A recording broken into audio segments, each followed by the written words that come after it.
up, Truth Team? It's Mickey True. So I know I'm like maybe like a week behind almost in regards to doing an update on my VSG journey. And I'm gonna be honest with y'all, it has really been a struggle for like the past maybe week and a half to even want to record at all. Not just my VSG content, but regular content also. And I had my follow up visit, my 2 week follow up visit since surgery. We're gonna talk about that in this video. I'm gonna give it to y'all truthfully, my experience so far, and even the fact that at points in time I regret having the surgery. Let's get into it. We have Mickey Truth. Who is this? You got Mickey Truth kicked out. Shout out Mickey. Let's get one thing clear. This your girl, Mickey Truth.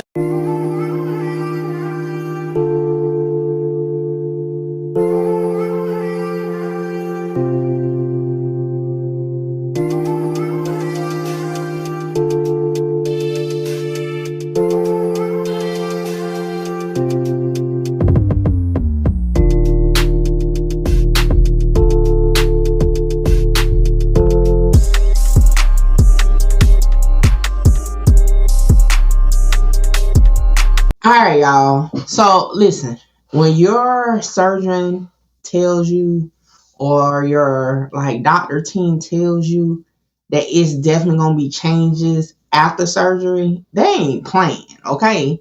And I knew about the waiting 30 minutes to drink after you eat, waiting 30 minutes before you like I got that. I knew about the sodas, the straws, all that. But the part that I wasn't prepared for and that I felt like my medical team didn't really like tell me was about the hormone change after surgery. Right? And you might be like, the hormone change?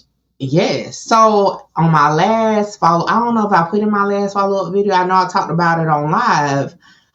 After surgery, like 2 days after surgery, I started a menstrual cycle. Now, I have PCOS, which is polycystic ovarian syndrome. My periods are regular, but when I do have them, they're like normal, 4 to 5 days. Well, okay, let me tell y'all this. I had a menstrual cycle right before surgery. It went out 2 days before I actually had the surgery. Then 2 days after surgery, I had a menstrual cycle for 11 days.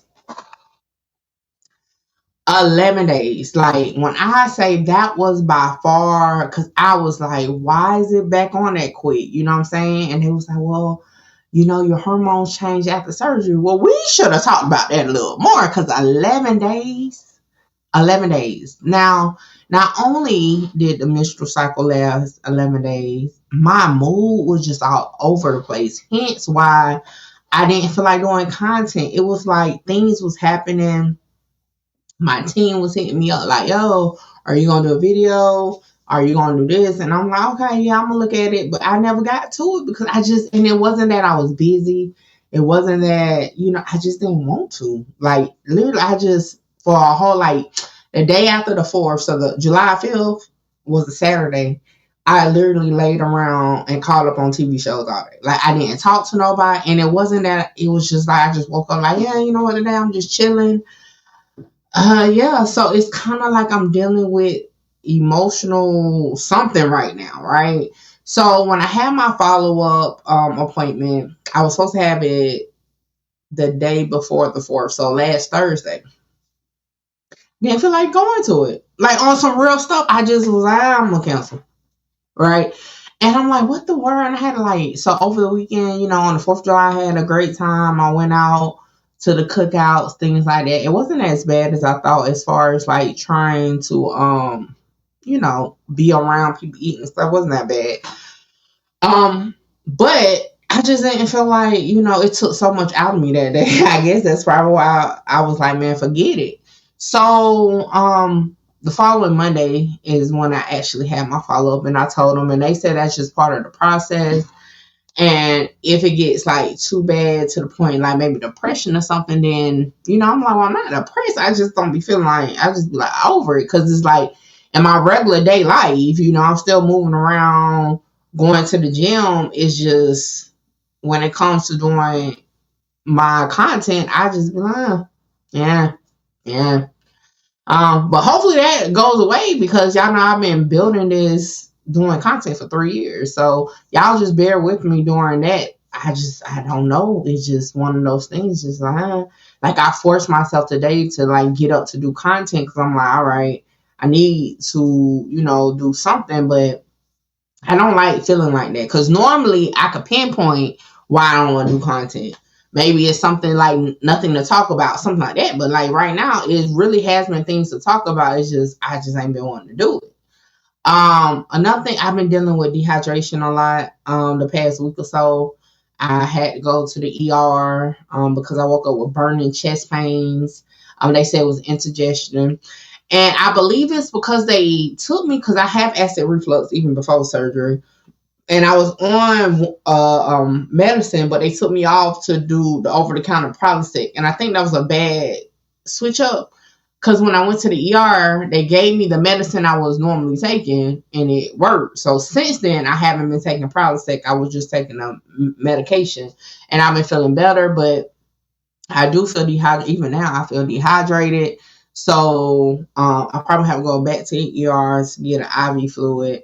And the reason is, it's like, okay, this is the part, I guess it's a good and bad thing. Like, sometimes I don't have an appetite, even to drink, and I have to force myself to drink liquids. And it's kind of like, it makes me kind of nauseous, you know, trying to drink water like that. And I'm not a big water person even before surgery. So I will say, if you're not a big water person, because like how I used to drink water before, I just was just hurting and gulp it. I can't do that now. You know what I'm saying? So it's harder for me to get my water intake because I can't drink it fast like I would before. Like I could just give me some ice water, go, go, go, go, go, go, boom. You know what I'm saying? Now it's like, because I had to sip it. So that's something that I wasn't prepared for. You know, I thought the hardest thing was going to be giving up sodas. That wasn't the hardest. The hardest thing is to have to slow drink water, which I don't like. And right now, I can't really put all the things in water that I would normally. And I don't even think if I could put all the fruits and stuff in it that I would normally do, I still probably wouldn't want it. So when they say your taste change, it's true. Because before surgery, the chocolate protein shakes was fine. But now, I can't stand none of them. I've tried vanilla.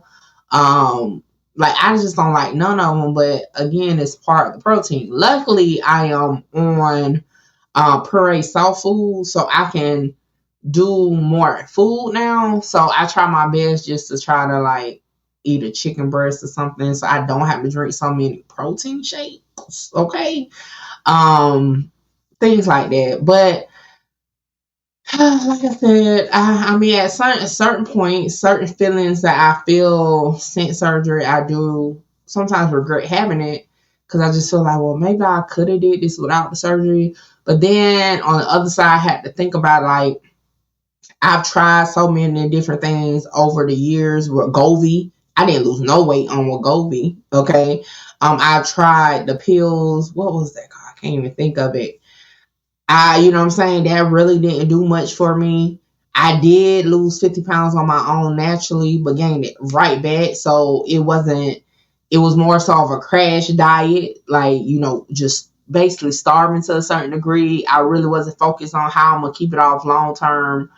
And now since the surgery, you know, even though I'm having all these like, oh man, I'm realizing I'm changing things, right? I'm changing even the way I made a pizza the other night. And instead of using dough, I use chicken breast, okay? I